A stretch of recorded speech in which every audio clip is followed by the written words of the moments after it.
Siap tapi ya sudah ya. Sudah. Oh ya, karena ini jadi laporan akhir nanti, jadi tugas akhir. Jadi sampai nanti akan saya tagih video YouTube-nya. Assalamualaikum warahmatullahi wabarakatuh. Waalaikumsalam warahmatullahi wabarakatuh. Waalaikumsalam warahmatullahi wabarakatuh. Bismillah, alhamdulillah, salatu wa rasulullah Sayyidina Muhammad ibn Abdullah, amma ba'd. Yang saya muliakan, yang saya hormati teman-teman mahasiswa sekalian, alhamdulillah kita bisa berkumpul di majelis ilmu meski masih via virtual. Semoga ini tidak mengurangi keberkahan dan manfaat dari apa yang telah kita kaji pada kesempatan kali ini.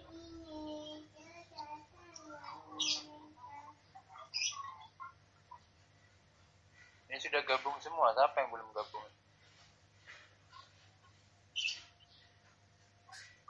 Baik ya, saya tidak akan berlama-lama ya, sudah tidak memeras kuota banyak. Kita membahas tentang metodologi kajian fikih di lembaga-lembaga ormas Islam.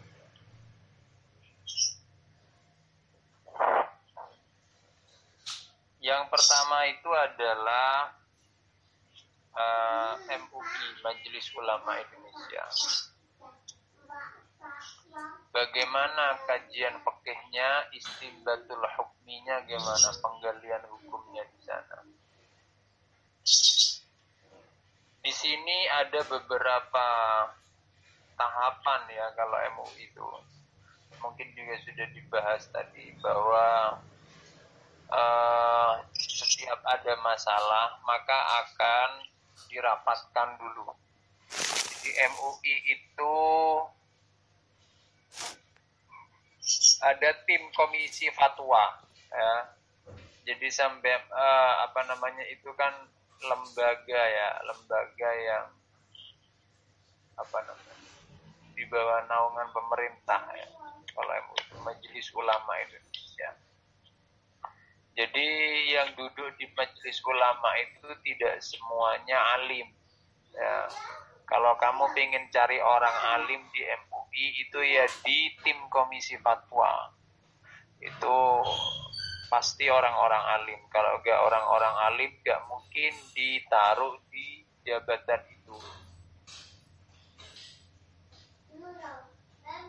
Nah, jadi itu akan dirapatkan dulu ya oleh tim komisi fatwa, dirapatkan.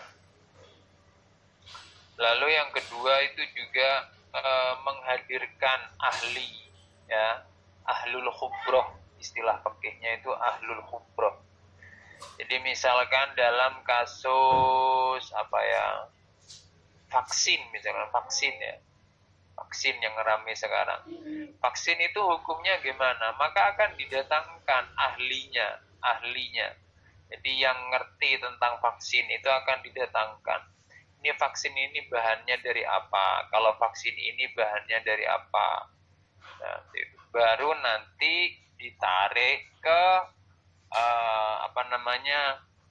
istimbatul hukminya. Jadi setelah dapat penjelasan dari ahli ya bahwa vaksin ini berasal dari ini, campurannya ini misalkan dan sebagainya, nanti baru diputuskan kalau vaksin itu ada, kalau yang vaksin ini itu ada campuran babinya ya, itu pun tidak serta merta MUI itu mengharamkan ya, meskipun ada campuran babinya, ada sekian pertimbangan ya. Contoh misalkan kok harus pakai babi, kenapa, apa gak ada yang lain, misalkan dijawab tidak ada, ini satu-satunya misalkan ya, ini satu-satunya, maka yang dijadikan pertimbangan selanjutnya itu adalah ketika memang tidak ada lagi obat ya selain dari babi ya, itu baru nanti ditarik ke konsep Islamnya. Itu. Misalkan kita ambil salah satu kaidah ad-daruratu tubihul mahdzurat misalkan. Darurat itu membolehkan mahdzur, sesuatu yang dilarang. Ya.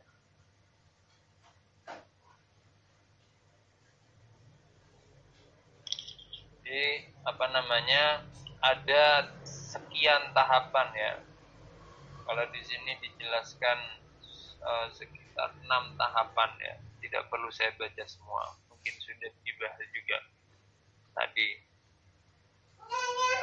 Yang kedua itu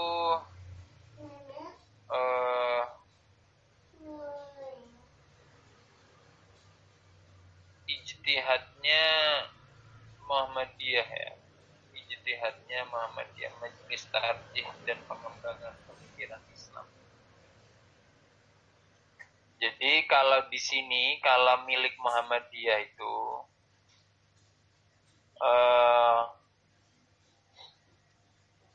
ada yang bayani ya. Jadi metode istinbatul hukumnya itu, penggalian hukumnya itu dengan pendekatan kebahasaan.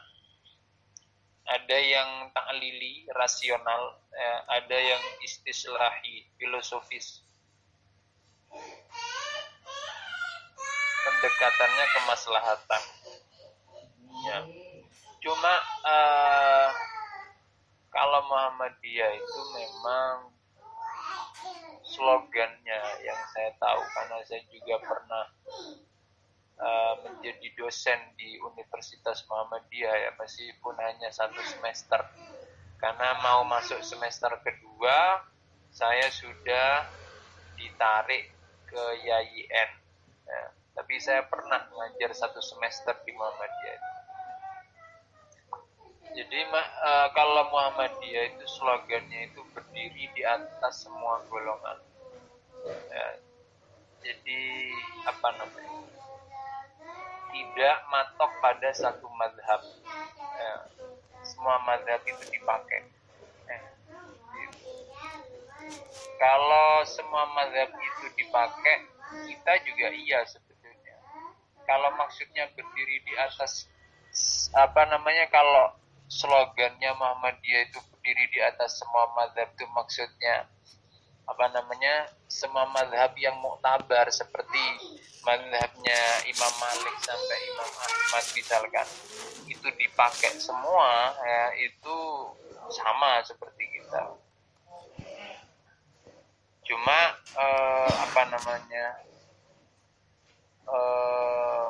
kalau maksudnya berdiri di atas semua golongan itu tidak mau bermadzhab ya, tidak mau bermadzhab itu yang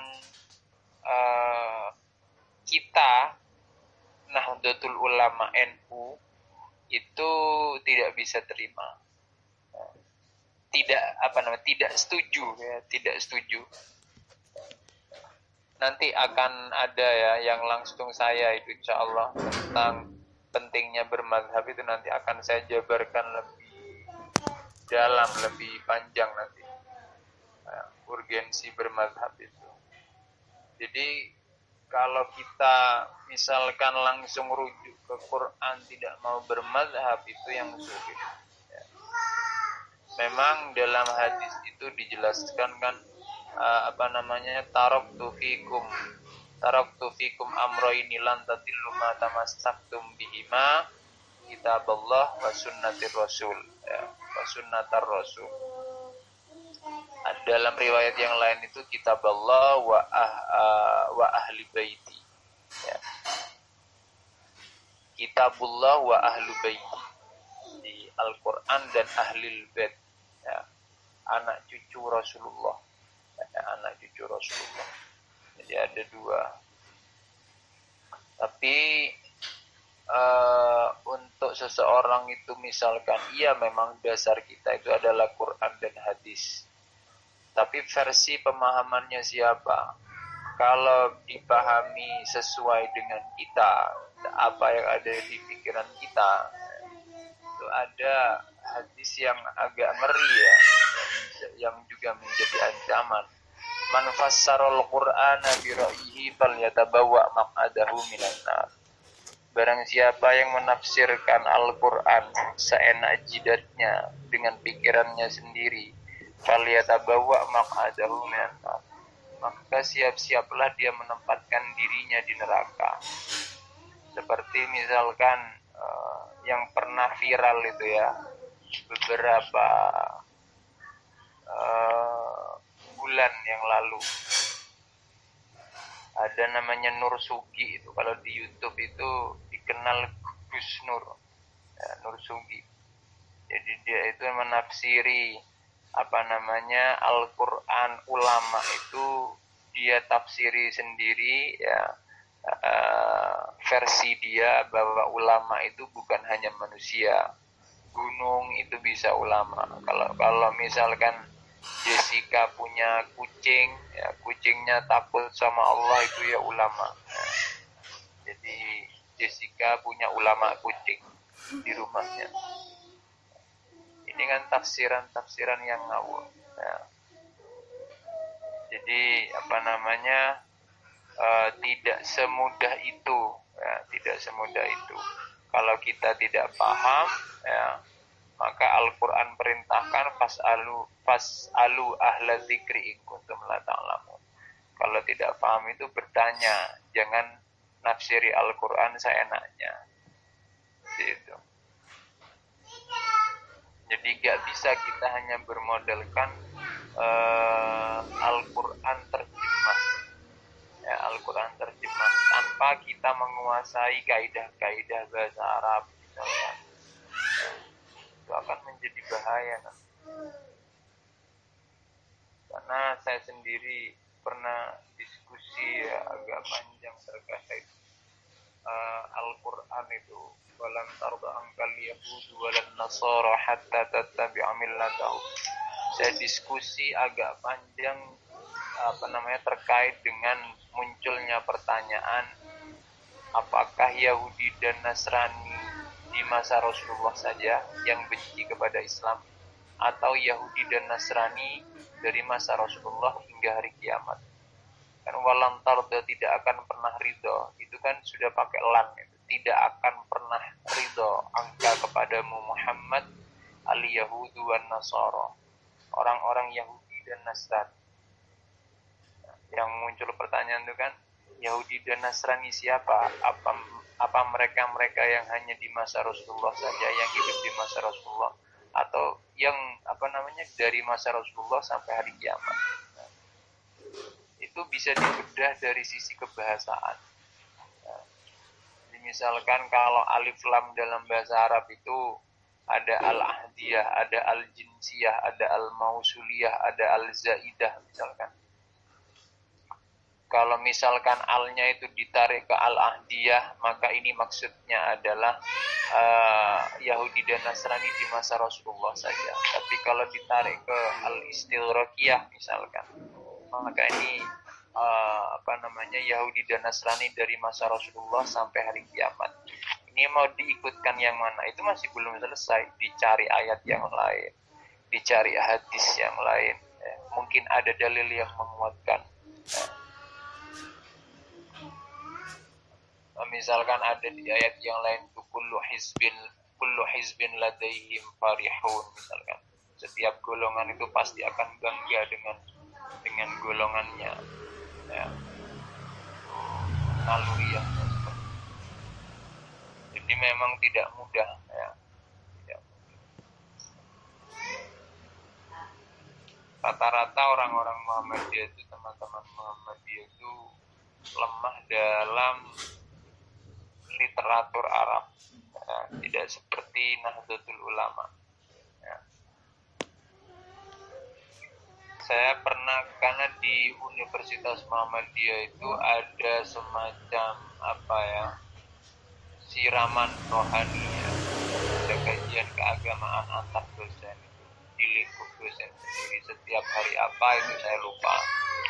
Jadi yang dikutip ya hanya Quran hadis ya. Tidak pernah saya mendengar itu dawuh-dawuhnya ulama di kitab A, kitab B itu. Ya karena memang tidak punya kemampuan ke sana. Lalu ijtihadnya NU ya, ijtihadnya NU ya. Karena saya juga kebetulan saya sebagai ketua Bahsul Masail NU Kaliwates ya. Jadi kalau di NU itu ketika ada permasalahan ya, itu nyarinya itu yang dijadikan rujukan itu bukan langsung ke Quran hadis. Justru kalau dari kalangan NU sendiri, ketika ada teman-teman kalau ada permasalahan langsung yang ditunjukkan itu dalil Quran atau hadisnya, maka tradisi di NU itu tidak akan diterima. Nah, jadi misalkan ada satu permasalahan, langsung Jessica mengajukan ini Qurannya ayat sekian, ini hadisnya ya, di kitab Bukhari nomor sekian, ya, itu gak akan diterima, tidak akan langsung diterima. Tapi pasti teman-teman NU itu menanyakan, ya, itu jawabanmu ya terkait dengan apa masalah yang dihadapi sekarang, dijawab dengan Al-Quran ayat itu misalkan ya. Tafsiran ulama gimana terkait ayat yang kamu ajukan, tafsiran ulama terkait dengan hadis yang kamu ajukan gimana ya, syarah hadis itu gimana, penjelasan dari ulama terkait hadis yang kamu ajukan gimana. Itu pasti seperti itu ya. Tidak tiba-tiba langsung diterima. Bukan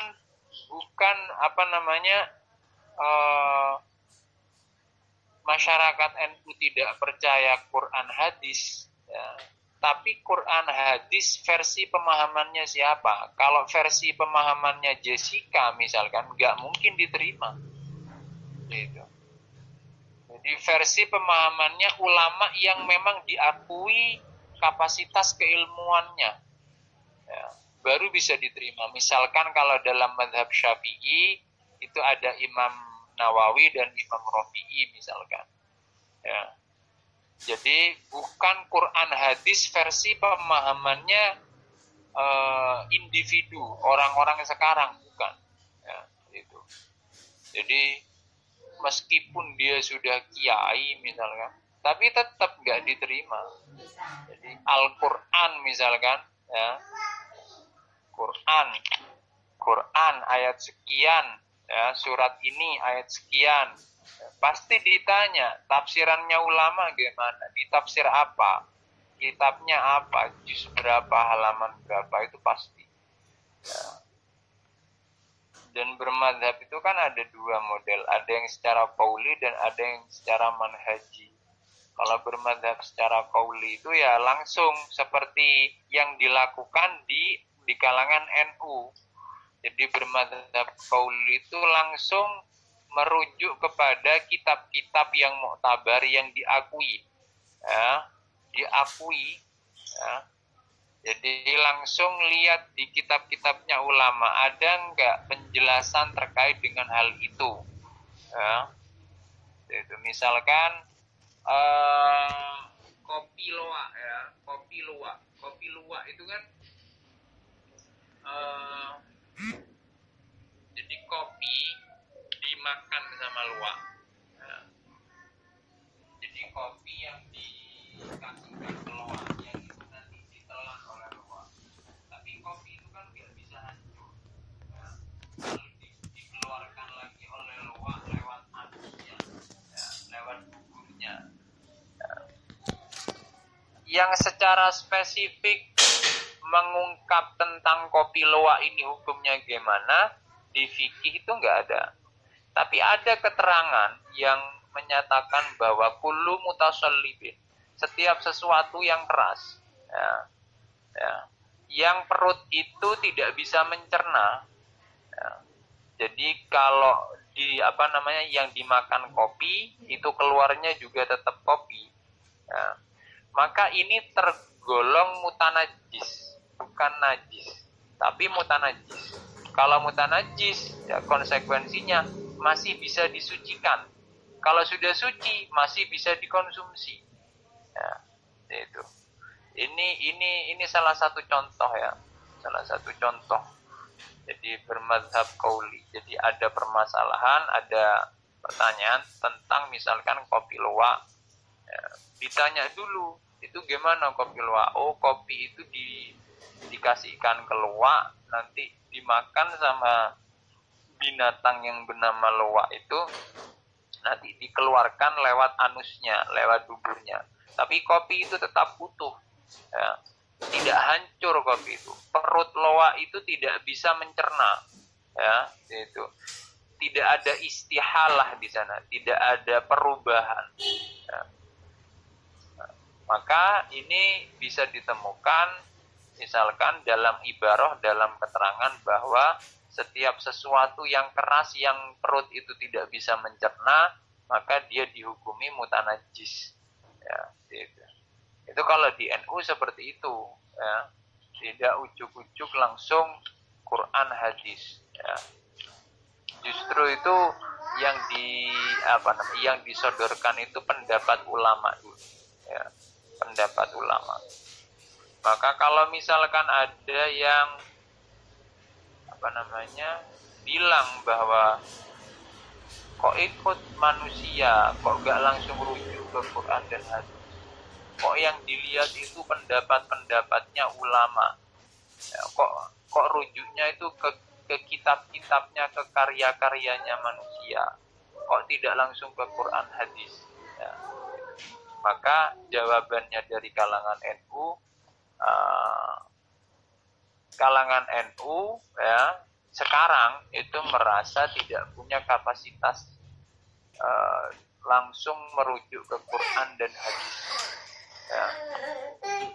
Pasti itu menyandarkan pendapatnya kepada ulama yang dirasa beliau-beliau ini lebih paham terhadap Al-Quran dan hadis. Modelnya kayak gitu. Itu bermadzhab secara qauli. Ada yang secara manhaji. Kalau secara manhaji itu jadi langsung kita ikut metodologinya, ya, itu. Jadi dalam memutuskan hukum itu metodologinya itu gimana, ya. Referensi apa saja yang diambil, ya, selain Quran dan hadis, ya. Selanjutnya itu adalah metode ijtihad Dewan Hibah Persis, ya. Dewan Hibah Persis, ya. Jadi kalau Persis ini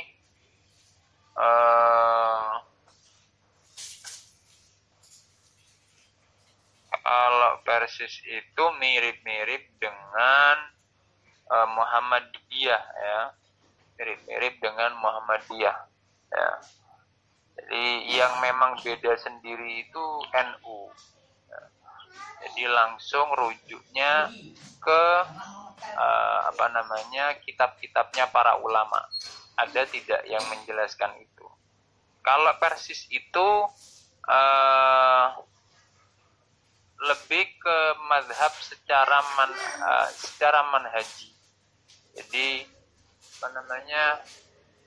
langsung berijtihad sendiri, ya, langsung berijtihad sendiri, ya, langsung berijtihad sendiri terkait dengan hukum yang permasalahan yang muncul untuk dicari hukumnya itu berijtihad sendiri.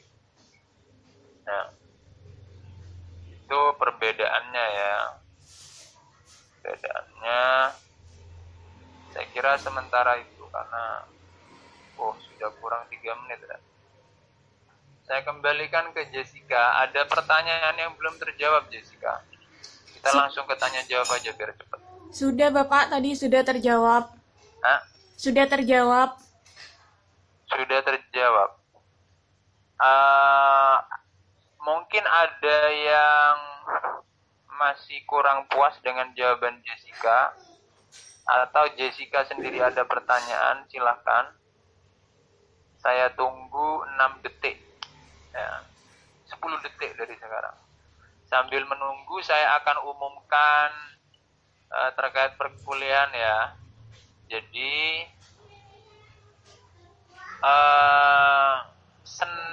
sekarang hari apa? Hari Selasa ya. Kenapa kok perkuliahan saya majukan? Karena kan Kamis besok insya Allah hari raya. Tapi saya pinginnya minggu ini tetap ada kuliah karena minggu depan mau saya liburkan. Ya, minggu depan mau saya liburkan. Jadi, tapi kalau di jadwal yang pernah saya share dulu terkait dengan tanggal-tanggal untuk presensi LMS itu, coba kamu cek kalau Kamis depan itu harus presensi di LMS, silahkan kamu tetap presensi di LMS, tapi tidak ada perkuliahan Kamis depan. Baru ada perkuliahan 2 Kamis lagi, Kamis besok, Kamis lagi, baru ada perkuliahan. Jadi baru ada perkuliahan.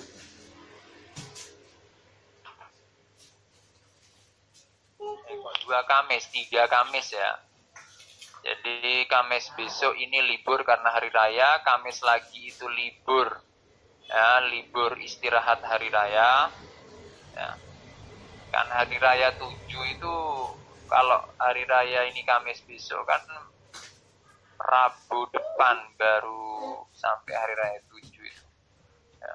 Jadi Kamisnya biar sama dengan kelas yang lain saya liburkan, untuk minggu depan itu saya liburkan semua. Jadi kalian bisa santai-santai, bisa tumak ninah, bisa tenang silaturahimnya, ya. Tidak sibuk dengan tugas. Baru nanti minggu depannya lagi baru kita ada kuliah. Ya, minggu depannya lagi baru kita ada kuliah. Untuk presensi di LMS kamu tinggal cek, kalau memang harus presensi silahkan tetap presensi, tapi tidak ada perkuliahan. Ada pertanyaan enggak? Kalau tidak ada saya tutup. Tidak ada ya. Kalau tidak ada saya ucapkan selamat menyambut hari kemenangan. Insya Allah yang tinggal 1-2 hari lagi ini, semoga kita disehatkan selalu sampai ke hari kemenangan. Semoga amal ibadah kita diterima, ya. Semoga kita bisa benar-benar kembali ke fitrah, ya, suci, ya. Amin. Dan saya juga ucapkan mohon maaf lahir batin kepada kalian semua kalau misalkan ada ucapan saya yang rodok kereng, ya, yang rodok kereng. Ya. Jadi saya minta maaf, ya. Tapi yakinlah kerengnya saya itu tidak lain demi kebaikan kalian juga. Mungkin itu yang dapat saya sampaikan. Selamat tidur kembali di tempat masing-masing. Selamat mimpi indah kembali. Ya, ihdinas siratal mustaqim. Assalamualaikum warahmatullahi wabarakatuh. Waalaikumsalam warahmatullahi wabarakatuh.